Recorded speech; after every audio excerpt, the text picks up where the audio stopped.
If you're a related service provider in a K-12 setting, obviously getting quality professional development is really important to your role.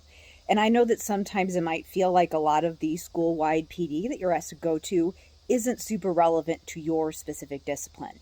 Now, I have talked before about how a lot of those things that don't seem relevant on the surface actually are relevant to you in understanding the bigger picture of what's going on in your building. So there's actually a lot of ways that you can make those relevant to you and use those trainings to help you do your job more effectively. So when we think about PD, I think we really want to think about it in two categories. We want to think about PD that helps us to develop our skills within our specific disciplines, so things that are really zoomed in and specific to us.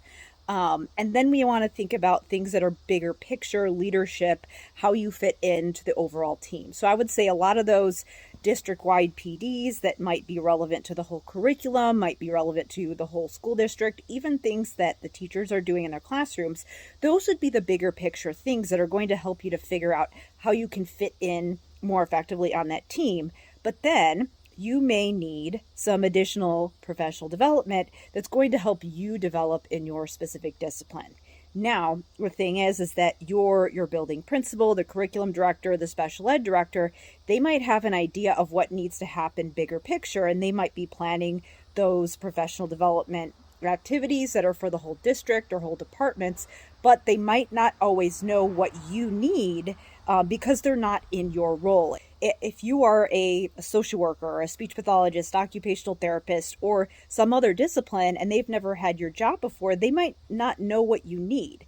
So it's really important that you know how to have those conversations with them to be able to ask for those types of things. I recently had a really good conversation with Jethro Jones from the Transformative Principal podcast on my podcast, Facto Leaders. This is episode 112, and the topic of the episode is about how to lead up to your school administrator. So the concept of leading up is really if you are in a role where you have a leader and they need information from you about how to support you, you might need to lead up to them. So you can actually be a leader in your specific role to the person who is your supervisor. This can happen if it's a therapist who's leading up to their principal, special ed director, curriculum director. This happens also at other levels. So whether it's a special ed director or a principal leading up to the superintendent, because they might know things that superintendent doesn't know because they are in the day-to-day operations of their building.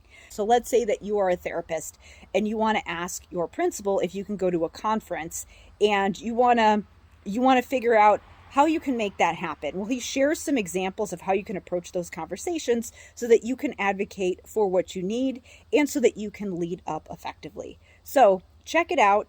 It's De Facto Leaders Podcast, episode 112 with Jethro Jones on how to lead up to your building administrator. Again, we talk about professional development, but this can be used in so many different ways. Again, to check that out, go to defactoleaders.com and search for episode 112, or check it out wherever you listen to your podcasts.